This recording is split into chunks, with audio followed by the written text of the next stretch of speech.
Today we're talking all things SCI Record Book with SCI Record Book Coordinator Duane Aubuchon and SCI Record Book Manager Aaron Smith.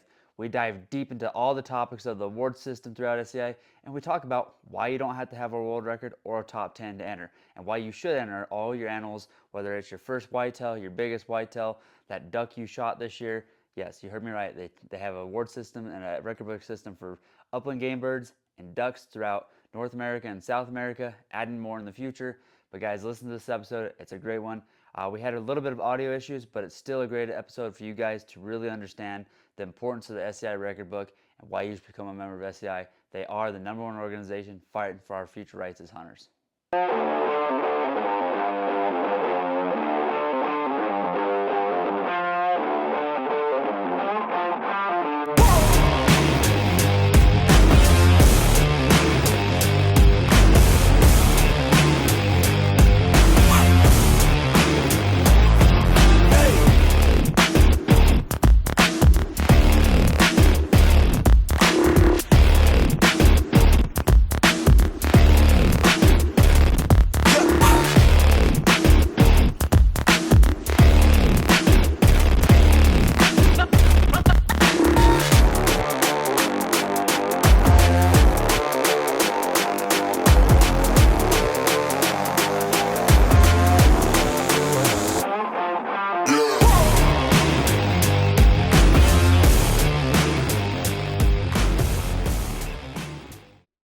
Hey, what's up, guys? Welcome back to another episode of Safari Trails. I am excited to have these two gentlemen on with me today.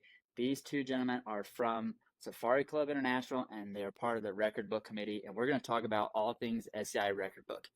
Thanks for hopping on, Duane and Aaron. I appreciate you guys. Maybe you guys can do a little intro, explain what each role you guys play, and we'll kind of take it from there. Yeah, sure.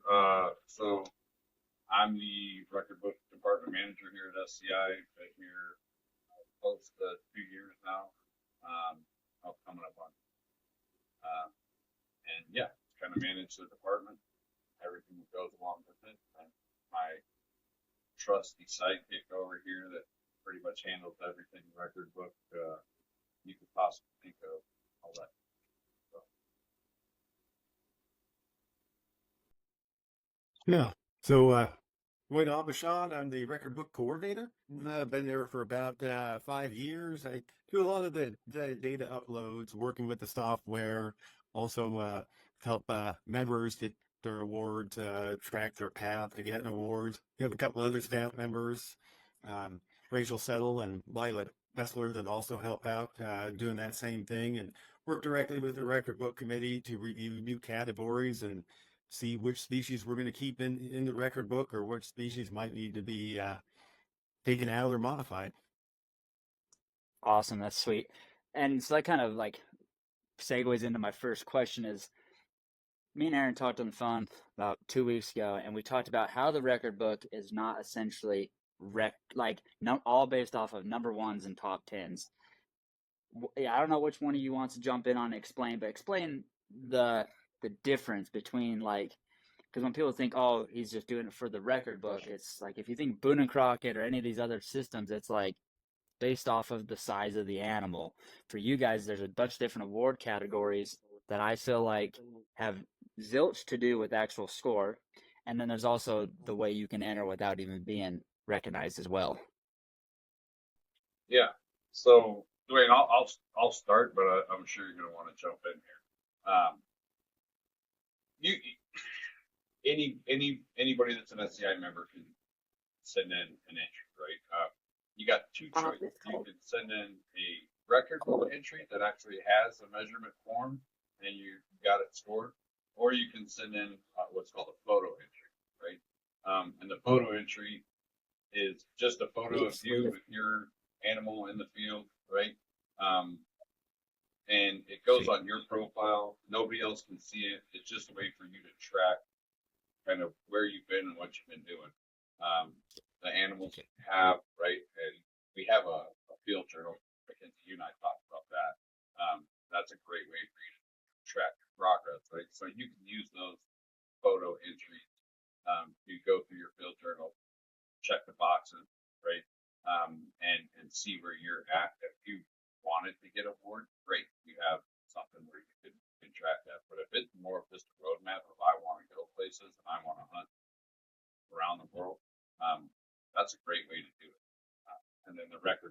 of it, with the scored entry, right?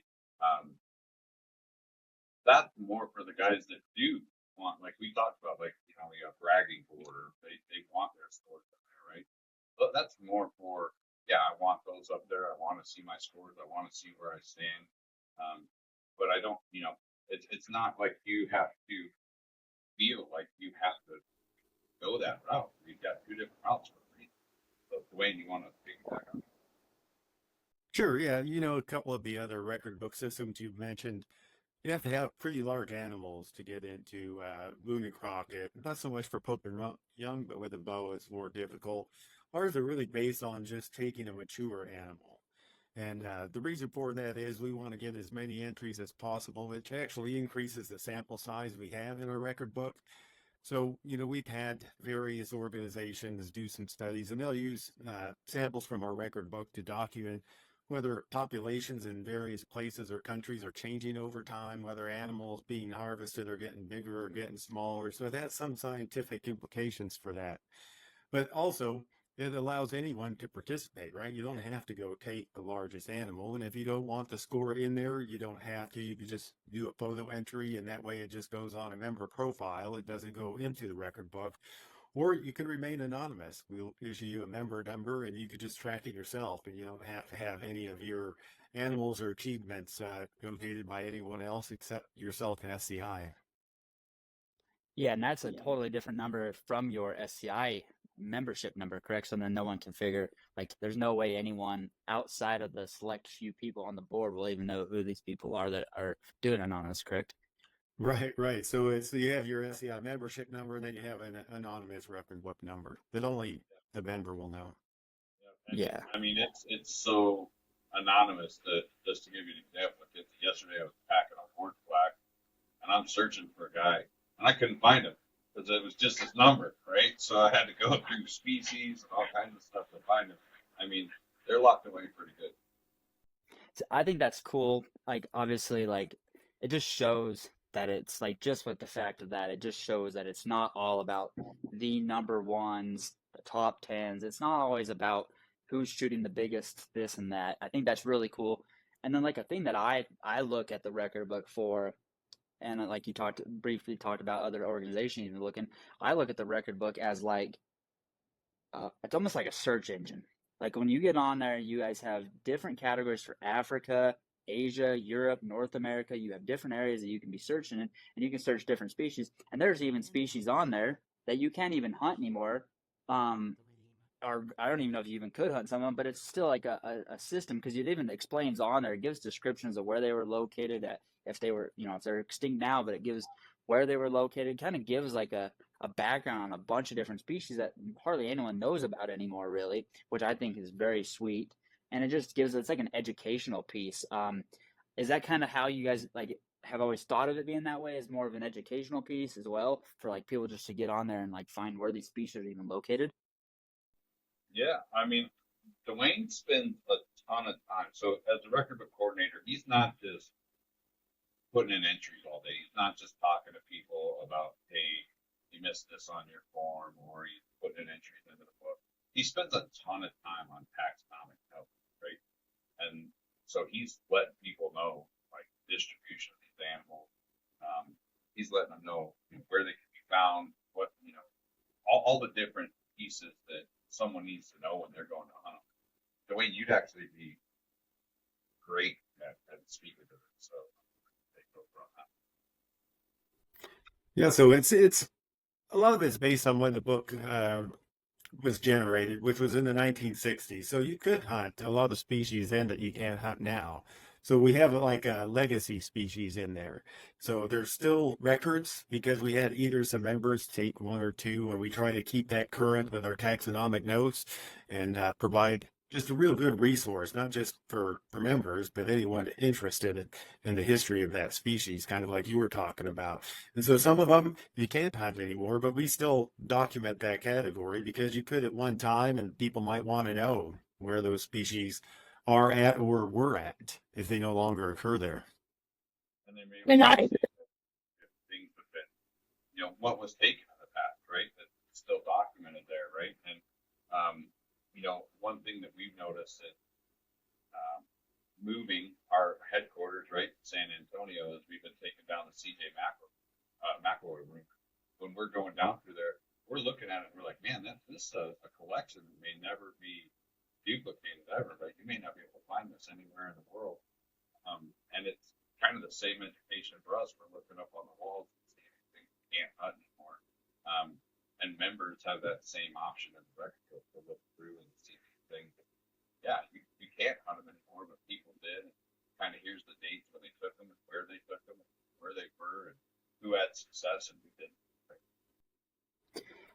And that's what I think is super cool because I will spend hours sometimes sitting on the record book and I will be looking at all these different species, like especially like Africa. I dive into the weeds on some of the Africa species that, all the dikers and like all that stuff because you could get lost in the amount of different dikers or even like sheep and ibex. Like those are like between like the dikers and the sheep and ibex, those are like endless amounts of species that you can look at. And it's super cool that you guys have all that older stuff cataloged, like when China was open, all that cool stuff. And I think that's very, very helpful for everyone getting on there. And then another thing that me and Aaron talked about was the helpful point of the record book being a good place for people to find their next outfitter.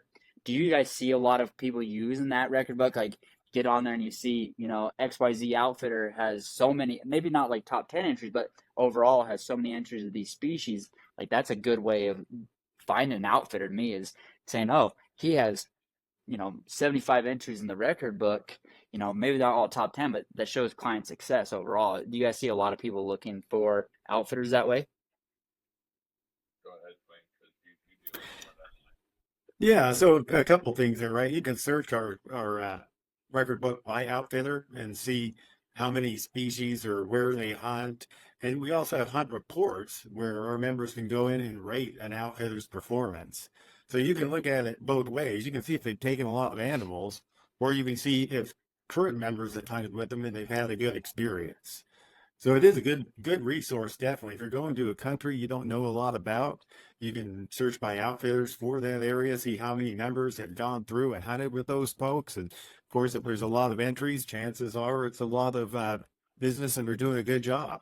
Or you could just go to the hunt report section, search for that outfitter, and look at specific ratings for things such as quality of animals, abundance of animals, whether the accommodations were based on 1 to 10 star rating system, what the accommodations were.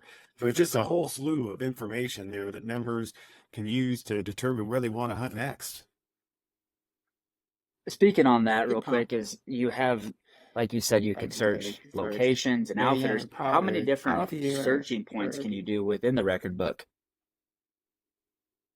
There's going to be quite a few, right? Because you can search by location, you can search by outfitter, you can search by guide, you can also search by species, you can search by location is fine as either a continent, a country, or even specific areas within a country. So just anything you can actually think of, even, and it's not kind of ubiquitous in Africa, but certain countries like South Africa, you can even search by weapon type and see which outfitters are maybe catering to archery hunters or, it's a little difficult because certain weapons are restricted in certain countries. So you might find zero, but that's good information too.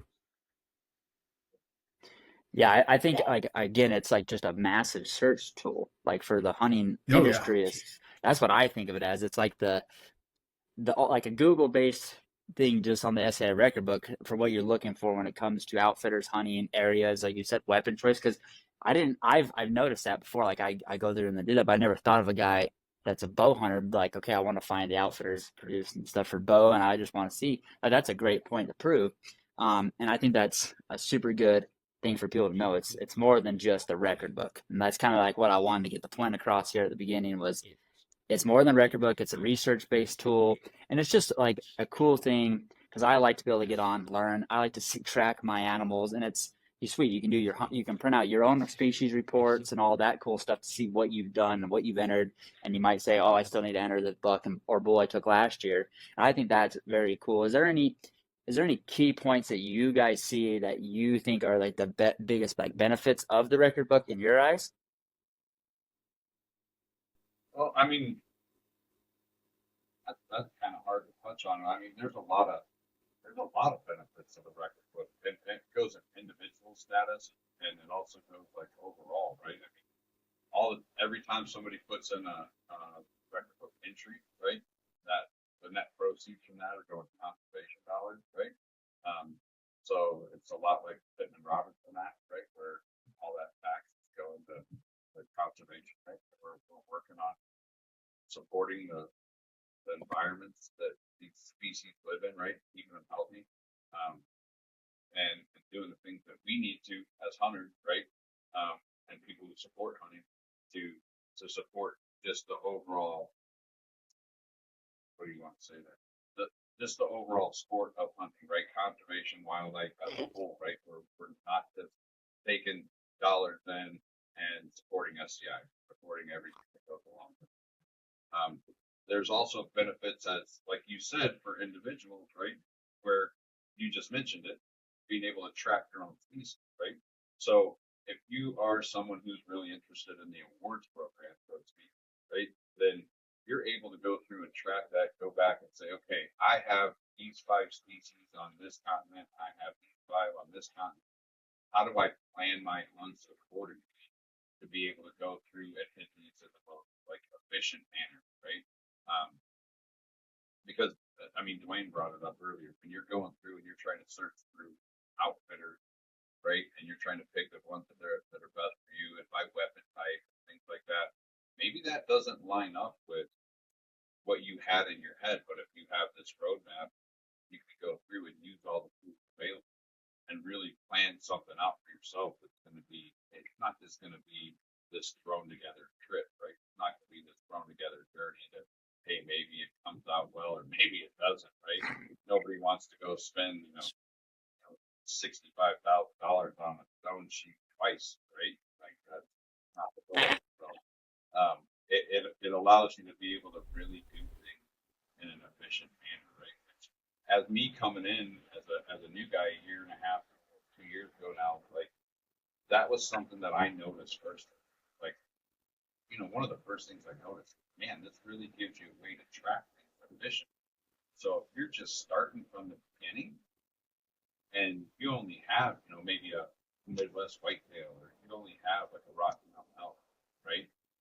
You can look at North America and say, this is how I want to attack it, right? Where you don't really get that in a BNC or a PY, right? Duane, like I know I'm missing stuff, but what other benefits No, I think you nailed it. I mean, for the organization, conservation is going to be number one, right? So when all the proceeds go towards conservation worldwide, it's not just, I mean, local benefits are great, but you also have benefits for other areas such as Africa, Europe. Our European chapters are really going strong right now. And then for the individual hunter, I've entered all my stuff in the record book because I like to see the legacy of what I've done, like documented there, where I don't have to really keep track of it in any other place. I can just always look it up online on the and the SCI record book. But yeah, beyond that, it's your family members could also do that right now or after you're gone, and can see what accomplishments you had in your hunting life. I think that's kind of a cool aspect of it. But also, not really strictly by the record book, you also are supporting SCI, which maintains, Second Amendment rights here in the States, and plus any type of conservation or firearm importation or exportation laws that other countries are having a negative impact on. You have an organization here fighting for those rights, the rights of hunters, and I think that's a pretty important point that the record book's involved in as well. Yeah, it's given that added value of cash back from all the entries. Well, and like Duane mentioned, right, is that record on the record book in a digital system where your family can go back and track it. We've had people who have passed away, but then their family wants to be able to go back and get a record of all this stuff, or say, hey, there was, these plaques that we didn't order. We want to order them. We want to have them up on the wall to remember our dad or sister, whoever that may be, right? And I know that before I started working here, I kept everything in a journal. have a leather-bound journal that I kept it all in, and thank God, like nothing ever happened to me. I got nice enough handwriting for my wife to read it, right? Do something with it. But yeah, how many of us don't have we write chicken scratch, right? So somebody trying to go through and decipher what you wrote about it and when you took it and where and all that stuff. If it's all in black and white and it's just like, man, they just print it up and they're good to go, right? It really that perpetuity, right? Being there forever, knowing that anybody in your family can go back and check that and see what you did. And like, wait, but your legacy there, it's not going anywhere. Yeah, and I think that's a very cool aspect that I haven't really thought about is the future. Like you said, like if I have kids later on in life, or just anyone can look back and say, "Oh, this is what he did, and this is what he looked at." So you hit on it earlier. You hit on talking about the field journal. This is a little bit bigger one. I have the smaller ones, but this is a little bit bigger version of it. And I want to kind of cover this because I think this is a very cool thing that you guys did. And I want to cover, I want to go through, and as we talked beforehand, I want to kind of talk about the different awards. Because obviously we hinted on the fact that they're all not number one awards, but then people are going to be like, well, what kind of awards are there? Like, what does this all mean? So let's just start off. Like, the first set of awards in the field journal here is Continental Awards. Now, will one of you guys break down what that means and kind of what that entails as far as Continental Awards go? Go ahead, Duane. Sure. So the Continental Awards are kind of our first entry level of individual awards. So there's one for each continent where hunting can occur. So North America, Africa, South America. We include the South Pacific, which is mostly New Zealand and Australia. But it's just kind of numbers based. If you get so many animals on each continent, then you've achieved that Continental Award. So it's our entry level awards just to encourage or inspire members that want to hunt in different places. But there's one for North America as well, and they can be pretty challenging. I know for like North America, it's the North American 12, and then for Africa, it's the African 15. So that basically tells you how many animals are required to achieve that award. Yeah, and I think that's pretty sweet because then you can say, well, if I want to get all the Continental Awards, I got to go do 8 South Pacific, 8 South America, 12 North America, 12 Europe, 8 Asia. Like, you got to go through and say you got to go at least get 8 different species or whatever off this list. And like, you can get, like, when you just, for instance, you look here at the Africa 15, and it's a wide spectrum. It's not like based on just like dangerous game. It's anything in like the Asia 8. Look at all the the possibilities for your Asia 8. Like, it's unlimited. So it's pretty cool, and it gives people a cool kind of option to say, oh, that's sweet. I can go hunt these 8 animals and I'll get my Asia.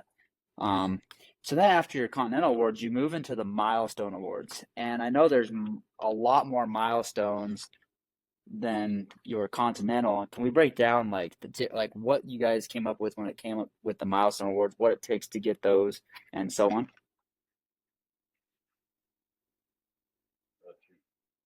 Yeah, sure. So the milestones are more kind of traditionally single species or a group of species oriented. So you'll see how wild turkeys, North American deer, Big 5, African 29, North American 29.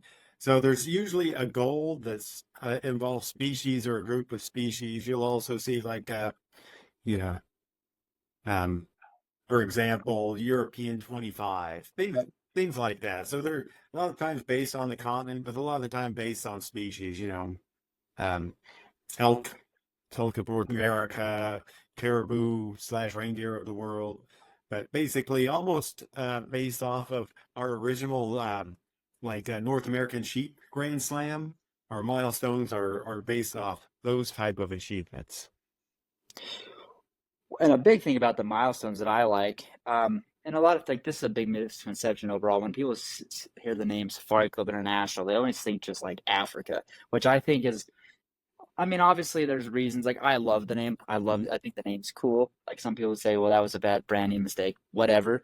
But my thing is like, you guys cater to far more than just Africa. Obviously, it's the entire world, but like in the thing, wild turkeys of the world, like if you're a white-tailed deer hunter through and through, like an addicted wild-tailed deer hunter, you could do the white-tailed deer of the world, and you have to go through and have a minimum of 5 with a rifle and a 4 with a bow. And I mean, look at the amount of whitetails around the world that you could be hunting. Like, that's the cool part about it. You could be just a turkey hunter, you could be just an elk hunter or a whitetail hunter, and be like, all right, I'm gonna dive deep into these milestones because I think, for the guys that are dead set on like the whitetail, for instance, we'll keep on that one. Like, look at all these different whitetail species. It's going to take you all over the place. Like, you're going to go to Mexico a bunch, South America. Like, you're going to hunt a lot just to achieve this award. And it'd be something cool to be like, if you're just like that guy that's the true whitetail guy and say, I did this SCI milestone award for whitetail deer of the world. Because that's one hell of an accomplishment in itself just to get that tenure, let alone any other awards. And I think that's very cool that you guys did that. And it helps people realize that you're not just focused on Africa. Because in this book, we'll keep going over more of it, but it's like there's so many different awards that it takes you all over the world, and it's going to take you to different parts of the world and places that most people will never go to, like vacation or visit. You need to get to experience much more. So after your milestone awards, you guys hop into the inner circle, and the inner circles where it's like Africa, you got so many, like you got to have for diamond, you got to have 80 out of it. Like, let's dive into the inner circles and kind of explain those as well, if you don't mind. Yep. Just real quick, because just to Yes, sir. jump back, you were actually hitting on a really good point about being all over the world. You look at these other record books, their record keeping system, they're North America, right? That's all they are. They don't focus on any other part of the world. Where SCI focuses on everything. Right? Everything. They want to take everywhere, right? And so you do have, yeah, the white-tailed deer. You have like the North American, right? You have the Asian eight, right? European. But I think the great part about it is it's all inclusive. We're not telling you, hey, you can only go here, right? We're only going to count what you have here, right? And then if you want to do something else, man, go find somebody else, right? We're telling you, hey, you hunt, we got it, right? So we want you to be a part of it, right? That's a big piece that said bad branding choice, but that some people say. I don't agree with it. I think that what people need to realize is that trying to let people know we're all right. We want everybody to everywhere in the world be a part of SCI. Yeah, if you're a hunter and you enjoy hunting, SCI is for you. It's not like, there's other organizations that are they to me they brand themselves worse when they take a key species and just focus on that. Because then if I don't like that, obviously everyone should be supportive of all the organizations, but a lot of people fall into the group of, okay, I don't do this XYZ hunt, so I'm not going to be supportive towards that. And me and Adam Bender, I did a podcast with him yesterday, and we talked about this. We're all hunters. We all need to like support each other. And that's, to me, it's like that's SCI's number one thing is you support everybody. Whether you have air guns in the record book, like it's like whatever cup of tea you like to hunt with and wherever you like to hunt, SCI supports you with it. As long as it's ethical and legal, you guys support it. You guys help advocate for it. Like, that's a big thing I think a lot of people don't understand is, and another big thing is people like here in the West where you guys are in Arizona right now, so we're all in the same kind of boat. Like, people don't realize that SCI helps the wild sheep stuff, the mule deer stuff, the elk stuff. Like, it's all, SCI helps all that by giving money to these other organizations or even funding your guys' own projects, which I think a lot of people need to hear more about too, is just to get the big picture that SCI is is the number one organization fighting overall for us as hunters. Yep. Yeah. And I mean, you hit on a great point there. Support hunting, right? Like, I'm an archery guy, but my best friend's a rifle guy. Well, he won't pick up a bow, right? But man, if he's got a hunt, I'm on it, right? I want to be there. I want to be there supporting him. I want to be there. I want to see the smile on his face when it happens, right? I want to chase him. And it's everything, right? We've got a guy on the record book committee that basically does everything with a handgun, right? And like Duane said, there's a lot of countries that don't accept certain type of weapons, right? So in some cases he might be limited, but he's not gonna stop going after what he wants just because like some places don't accept handguns. he's able to go into that field journal, look at it, and say, I can check all these places. These places do take handguns. I'm going there. And everybody on the committee and everybody in SCI support it. Like, yeah, man, go get it. Like, we want it. We want to see you come out with that, right? And I think, I've had this talk with like Melissa Bach. I had this talk with a couple other people, Mia Anstey, on a couple of boards we have. But hunters need to support hunters, right?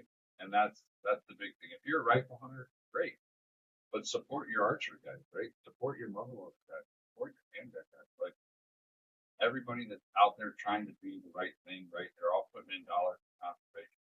They're all going out there. Duane and I've talked about it. We're, like you said, we're in Arizona, right?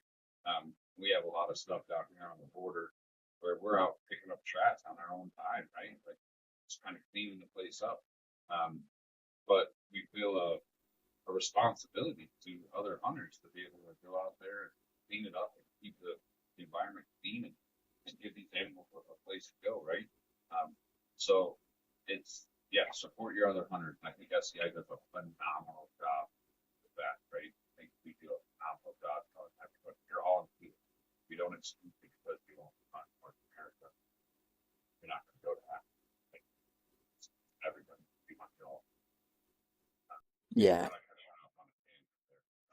No, it's great. It's a point that need to be hit on because it just emphasizes that the record, like, it's more than just a record book. It's just a cool thing for everyone to get on and enjoy, whether you do like bow hunt, pistol hunt, air gun. Like you guys have so many different categories, and I think it's just cool to hit on that and explain like SCI is like to me, it's my favorite organization. I've been a life member since 2009. Like I've only missed 3 conventions since then, not counting the COVID one, but like still it's like the coolest thing is going to the convention and just seeing everything. You're not going and showing up and just seeing turkey hunting stuff. You're seeing everything under the sun. You're seeing fish and chips all around the world.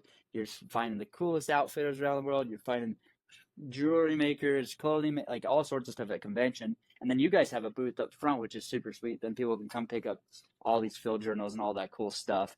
And I just think that was a cool point to get on, even though you think it was a tangent. Like I think it was great, and so I appreciate you talking about that stuff.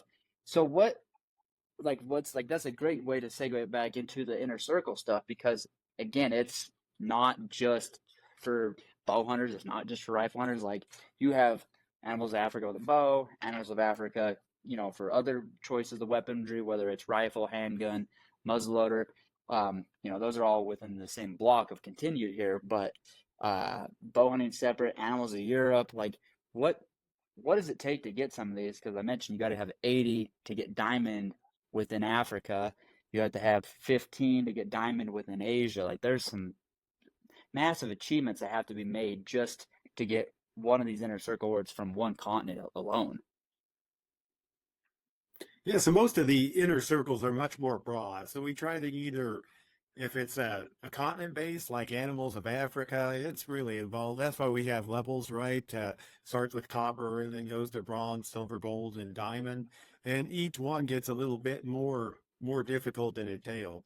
But it has much more of a larger either total continent or world focus. So you'll see predators of the world, ibex of the world, pigs and peccaries of the world. Most of them have a real broad category associated with them, and they all have those 5 levels. So a lot of times it's fairly easy to get to the copper level, and then it gets much more difficult as you go along. So, but it is also a good tool for charting a path too for what you want to hunt in various places, and it's also one of our individual awards. So that along with continentals and milestones can be used to get to what we call our cumulative awards. But those inner circles are definitely detailed, and like I say, you really need that field journal to chart your progress because it could be difficult to keep track of.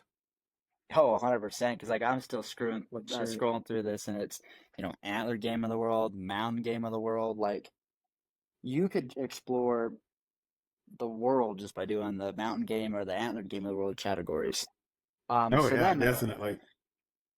and like you said, like so you said like your Go back here, your milestones and all that kind of go to cumulative awards. Let's go talk about the cumulative awards because I think that's a big thing as well because I'm flipping back through the book here.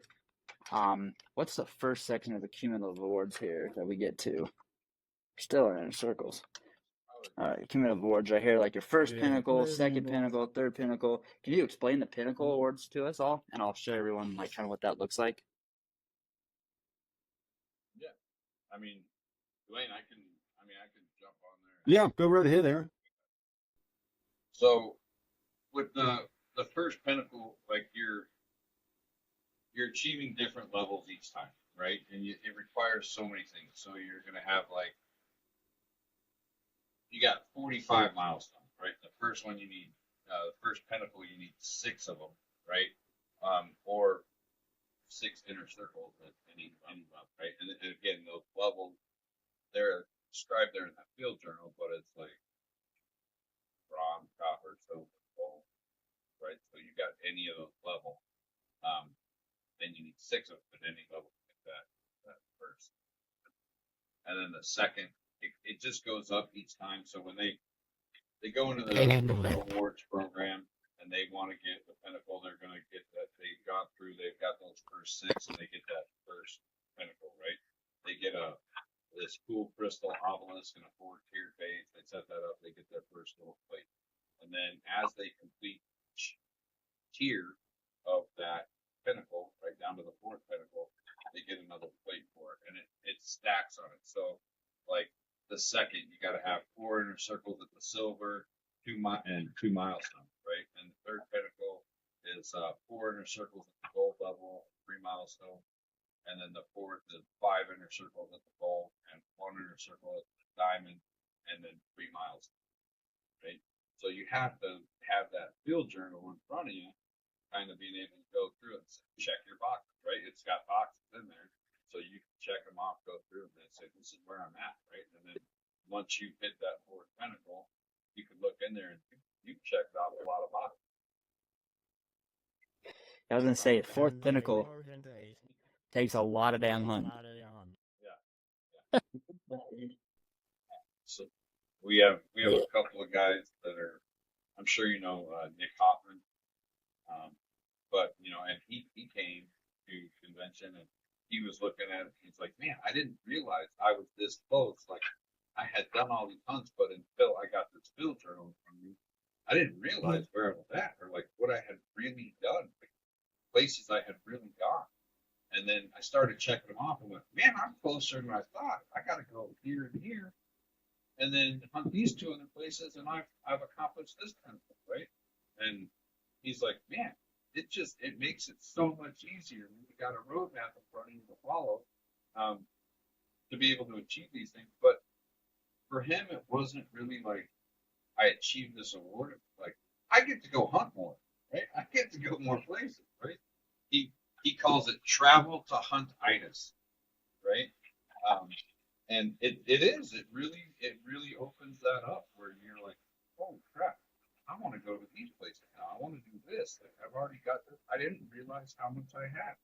Like I don't want to stop. Yeah, I find that really cool, like how he says that. And again, it just emphasizes when you start trying to like go to these different pinnacles, it's like I get to go to this country. I get to go hunt this different area. It's the experience and the adventure within the hunt itself. Like obviously you got to go get these species in these countries. So it tells more than just the animal. It's like you got to go Pakistan to get some of this stuff. You got to go to Tajikistan, Turkey, all over Africa, the darkest, deepest forests of Africa. Like there's just so much cool stuff within these awards, and I get excited just looking at this. It's like, and I know a few guys that have been around the world and have done some incredible stuff, checked off a lot of these different things, and it's like they have so many damn stories to tell, and half of them don't even involve the hunt. It involves the travel, the people they've seen, just like all the different aspects of the hunt. And then, oh yeah, I got lucky and I shot this argali or whatever. It wasn't like the focus of the story was argali. It was the whole trip itself, which I think is like the coolest thing ever. Yep, that's probably one of my most favorite things, right? Is when you go with some of these guys that have done that, is just sitting down with them while they're having a beer or something and they're talking about it. and just getting to listen to them talk about all this crazy stuff that happened, right? Stuff that they would have never experienced had they not gone on the boat, right? Having to they're on a Jeep, but the Jeep breaks down, so now they got to jump in a boat. They got to go around an island, and then they got to get back out. Somebody's got to pick them up there. And it took them 2 days, and they had to sleep on a boat. Just random stuff, right? It's like you would have never. But in the meantime, they're like, yeah, I got to go fishing, and we weren't even supposed to go, but we had to, kill the time somehow. So yeah, we got to do this great fishing trip in the middle of it, but I never would have gotten to done that if I'd never. 100%. So after you get done with the pinnacles, we have more cumulative awards. You have the Zenith and the Crown Achievement. I don't know which one of you guys wants to kind of briefly go over them, because it's different stuff than what it takes to get your pinnacles. Go ahead, Duane. We know all our cumulative awards go back to how many individual awards you've achieved. So, like with the Zenith, you're starting to see more like diamond levels required and gold levels required. So, it's definitely getting more in depth and more difficult to achieve. And of course, you have to get the pinnacles of achievement before you can get to the Zenith. So it's kind of a progression like that. But there's still of the total number of individual awards available, it's still not more than half for the Zenith. Whereas when you get to our largest awards, you're talking about getting to diamond level for a lot of them. But for the Zenith, you just need 2 diamonds, 6 gold, and 2 silver tier circles, and then 6 milestones. So it's still, like I said, a lot of hunting. But yeah, it's one of those things where it's still pretty achievable for most. All right, let me ask you this then. Let's say between fourth pinnacle, and we'll go to one of your major award, the World Conservation Hunting Award, which is this one right here. And as you can see, everyone can see there's 25 diamonds, 14 milestones. Between the fourth pinnacle and that award, how much hunting do you think a guy has to do? Oh my God. Probably, I think the fourth pinnacle and the World Conservation Award, I think it's the fourth pinnacle gives you maybe a quarter of the way there. So it's a lot more hunting. You definitely have to, and not a lot of hunters have achieved the World Conservation and Hunting Award, just because you're talking about almost, well, that's 25 of 28 of our inner circles, and 14 of 15 milestones. So it's definitely for those that have hunted everything. So it's very difficult to achieve. It just fathoms me. 60 something people maybe over since 2006 when it was brought up. You maybe have 60 people that have done it, and well, yeah, 60 like right. all methods, and then you only have like 1, 2, 3, 4, 5 people that have done it with a bow. Cool. That's incredible. Like that's it's a ton of hunting, man. That's the highest award that you can get, right? At SCI as far as like the award program. A guy like me, I'll never hit it, right? I don't ever see it happening, right? But that's the thing is like you get into that field journal, just like Nick said, you may not see it happening, but as you go along and as you go through the years, you're like, man, I'm closer to this than I thought I was, right? It's pretty crazy how you achieve it. Like Duane's been on trips that I'm like, I'll not go on them, right? But you can see yourself doing it down the road as you go through that journey. You're like, oh, well, check this out. I can go do that. And you know what? If I go to Africa, this is one thing that you know really well. You go to Africa and take 8 of those species off the list for a trip, right?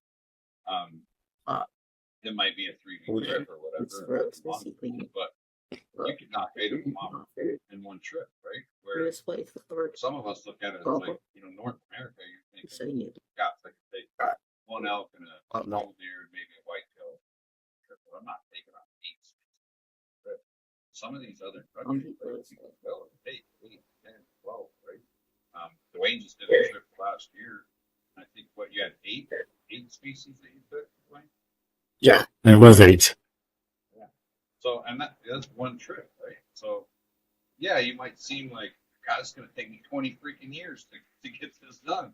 But you get those trips like that, you take off a lot of the time. Yeah, it's a ton of hunting, but who doesn't want to do that?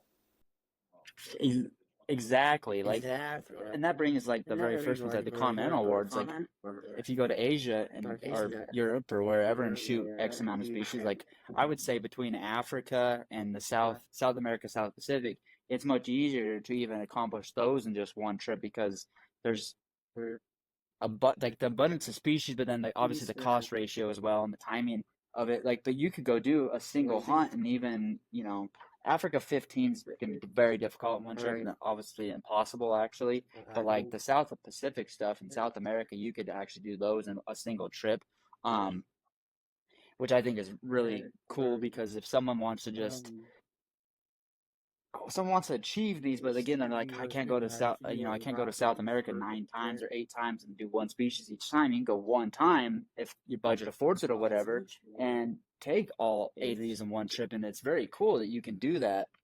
And it's just, I would like to know how many guys have end up with divorces after picking up this book because they planned out way too much hunting. You know what? The guys that are picking up that book are pretty smart because then what they do is like, hey, honey, go with me, right? And then the next thing you know, we're getting their wives entries, right? And now all of a sudden their wives are involved in it. And we have a couple that we work with pretty closely, Brian and Denise Walker, and she wasn't like super into hunting when they started off, but now, I mean, she's I think it's like 7 species away from the World Conservation and Hunting Award, right? She just got the ring last year, but now all of a sudden that's what they do together. Um, so yeah, I think you might be right. I think there might be a few guys that are missing the ring, right? But I think a lot of them are smart enough to get the wife involved, and then the next thing you know, that's their trips, right? We actually had an article not too long ago written by a member who was talking about that exact thing and you know what, it wasn't an article, it was a board winner, but how those trips, those hunting trips turn into their trip where they go without the kids or whatever. And they don't just hunt, they go and see a bunch of stuff and they hunt, right? And they plan it out where, hey, we're going to spend this much time hunting, so we're going to go 5 days beforehand and go see the sights and go hang out in hotels, eat cool, local cuisine that we would never get to experience, driving the mountains, go see different places that we've never seen, and then go on a hunt, and then still get to see a ton of stuff that they've never seen. So they're turning it into more the hunt, right? Which any of us that hunt, I mean, we all talk about camp, right? And like the stories from camp tend to be outweigh the hunt stories, right? Like you had this great hunt. It's it's a 10-minute story or whatever, but then you're talking about the guys at camp, how a great time you had, how Well, that's sorry. That's another great point about like just when you brought that up camp wise, and then like when you go on these hunts in these different places, sometimes you end up sharing camp with some of the coolest people that you would have never met anywhere else. You'll meet people from other people from North America, but you'll meet people in some areas. Like sometimes you obviously is exclusive in camp or whatever, but sometimes maybe even in passing, like a guy has the last day, you show up your first day, you meet some of the coolest damn people following these awards because you go to like the craziest places. You just meet other cool hunters doing crazy cool things like you, and you can build some everlasting friendships by those hunting camps that maybe you didn't go to because you didn't know, oh, I need to go do this one animal here or whatever. But that also brings, we talked about how SCI is pro hunting and for all hunting. You guys recently, I don't know, was it in 2022 or 23 that you guys added the full bird section to all this? was it 22, Duane? Actually, well before that, we added some of the awards later, but we started Okay. that I think in around 2017. Okay. I think the program was voted on in 2016 and started in 2017, and then they started including the North American awards for Birds of the World, and then South America and then Africa, and we're still looking at some for Europe and the South Pacific and Asia, but it's always long overdue. You know, we have a lot of members that enjoy bird hunting, not just in North America, but around the world, and they're just as passionate about that as others are about big game hunting, and a lot of them are passionate about both. So it just was an opportunity to include our members that really enjoy either waterfowl or upland bird hunting into the whole program. Yeah, I think that's cool. Like, I like going bird hunting. Like, it's not my number one thing. But when you look at this, it's like, man, I kind of want to, like, you got your South American pigeon, your South American duck, quail, dove. Like, you have all these different South American, North American birds. And like you said, you're looking at doing other stuff on different continents for birds. Because I know Africa has a plethora of bird hunting. So does Asia and Europe even. But I think it's super sweet that you guys can include people like that are just like the diehard bird hunters, whether they're waterfowl or upland bird hunters. They can dive into this handbook here and keep busy for a while. And a lot of them probably have accomplished things that they don't know they have because they've been hunting, birds since they were a kid with their dad. And they get on here and say, well, look, I achieved this, this, and this. This is cool. Now let me try to achieve these ones.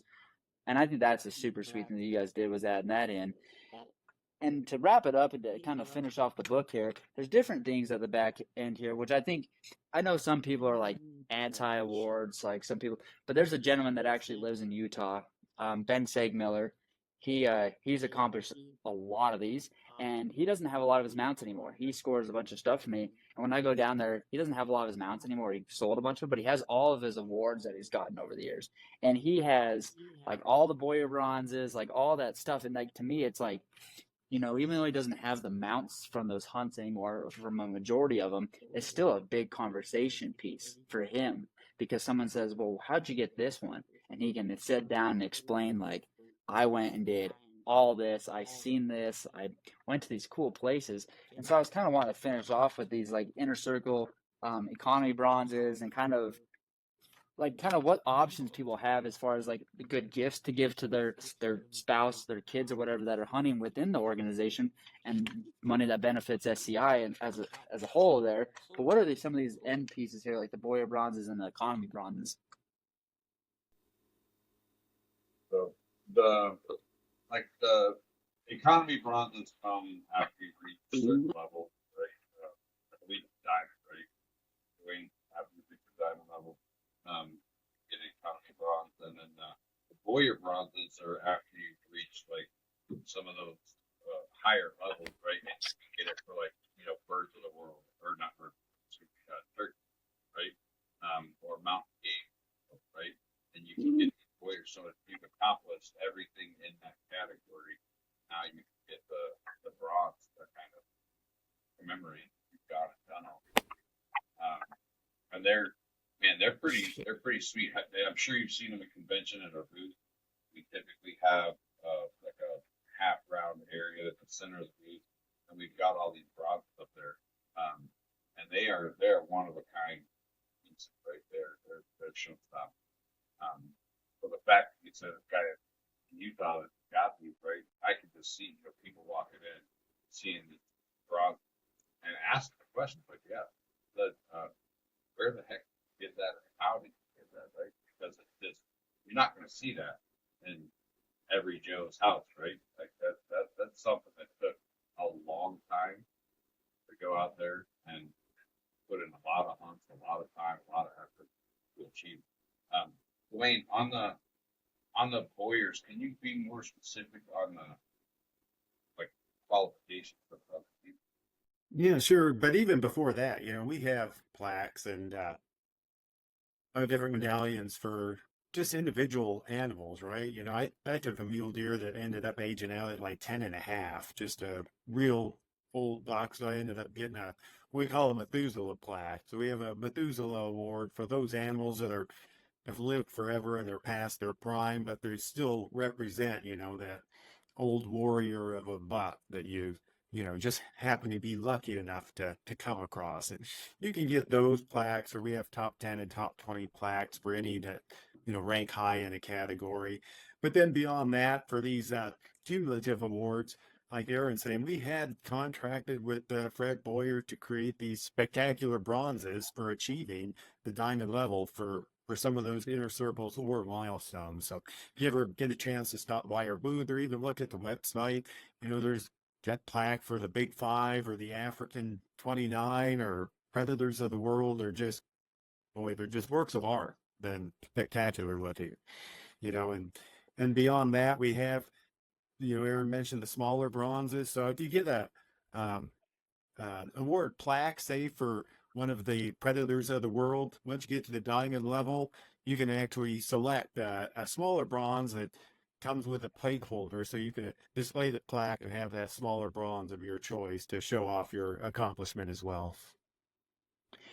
And hitting back on even on the smaller ones, like between those and the Boyer, it's all a work of art.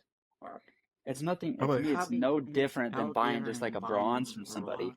But the thing of it is you earn that. And it just means a lot more by having these Boyer bronzes with all these. I have the one with the sheep and the Africa Big Five on it, and it's just like that guy is, the talent in making that, and like it just like I did all this to be able to achieve this, and I think it's super sweet to be able to look at these things. And again, like when I went into Ben's house, he has like a legit wall, and it has, I'm pretty sure, every Boyer on there. The Hunting Conservation Award, like it's like everything, but a lot of his mounts aren't there. And again, like I know what those awards are, but for a lot of people, then they see that they're like, well, what are all these? Like obviously there's something spectacular to them, Did you say it was Ben Segmiller? Yes, sir. Yeah, he won it. He won the Yak or sorry, the World Conservation Hunting Award at 2010. I'm over here reading the list of guys that saw him on there. Yeah, that's pretty sweet. Yeah, so he's got everything, man. But I think one thing you hit on, which is important, is I could go buy a bronze, somewhere here in town from our dealer, right? But I didn't do anything. I mean, I worked every day, right? And I got the money to pay for it, but I didn't go out there and put in extra effort outside of it, right? I didn't go out there and hike miles, spend time in Africa sweating or like Duane get bit by 2 ticks. Like I didn't get all that, right? I didn't do all that. So when you look at it, right? When you look at your one for the sheep, and you put in some work, right? There's a lot of time and effort that went behind it, right? It's not just this thing sitting there that you went for. Yeah, it's got a lot more. When you walk by that or sit down, you can have a conversation about it, and that conversation develops into 4, 5, 6, 10 different stories, right? Of what it took for you to get there, as opposed to I went down to the store and I bought that. I just think that part to me, that's invaluable, right? You can't put a number on it. You can't put a price tag on what it took to get the spot, right? I think that's a phenomenal what these guys did where they are, right? Have those out. That's phenomenal. I respect that, right? I know, Duane and I are out west and we go chase coons here. We hear about guys, backing these, shooting them out of deer stands at 30 yards, and we're thinking, we have to hike 14 miles to go find the spot, right? And it's like, you respect, these guys put in work, right? And even if it is, a shot of deer out, you still have to put in the work. You have to figure it out, right? I respect the work that they put in, right? Yeah, I agree. It's just that it's the amount of time away from home, time away from family, time away from work, the amount of work that you had to put in to make the money to do some of these awards.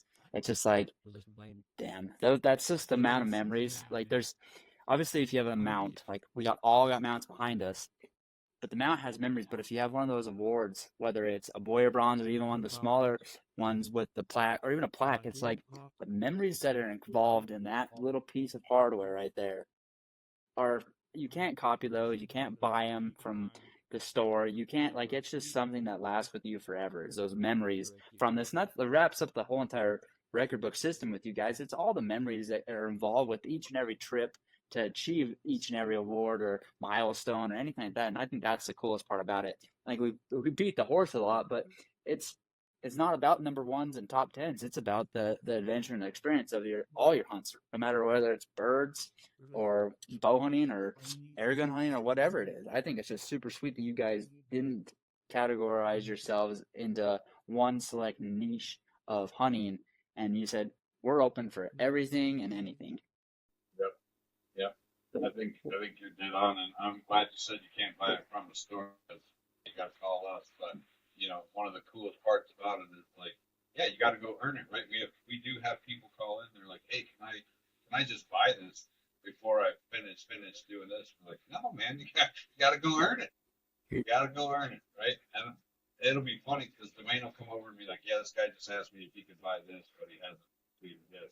Like, tell him no. It's like, of course I told him no, right? But to us, it's yeah, you got to earn it, right? And we're in the same boat. But we know all the guys before him that picked the phone and called us and ordered. All those guys earned it. We're not going to turn around and give somebody something they didn't earn, right? Or give them a chance to get it, right? You gotta go put in the work. I'm glad you said that. Yeah, and I think it's cool. And I appreciate you guys taking the time out of the day, because I know obviously there's a lot going on with the move, and I appreciate you guys taking the time. We'll wrap it up by, like, I want you to explain to people, first off, if you're not a member of SCI, you got to be a member of SCI to enter anything in the book. But if someone's a member, is on the edge about whether they want to enter it or not, like, obviously tell them what they need, or if they have a bunch of stuff that they want to enter they didn't really know about, tell them how they do it. Did they call you? Like, what's the best way to get a hold of you, whether they want to be recognized for or if they want to do it anonymously? Well, first of all, do it, right? Like, do it. Don't hold back. There's nothing stopping you. Especially if you're a member, and you've never put anything in, right? You get your first entry free, right? So let's start there. And then you can go online, right? You can go to the record book tab, go through. There's just a couple drop downs. Go to record book entry. You can do it there. Send it into our online source, right? And then Duane and Lila process those. Duane takes in God knows how many of those a week.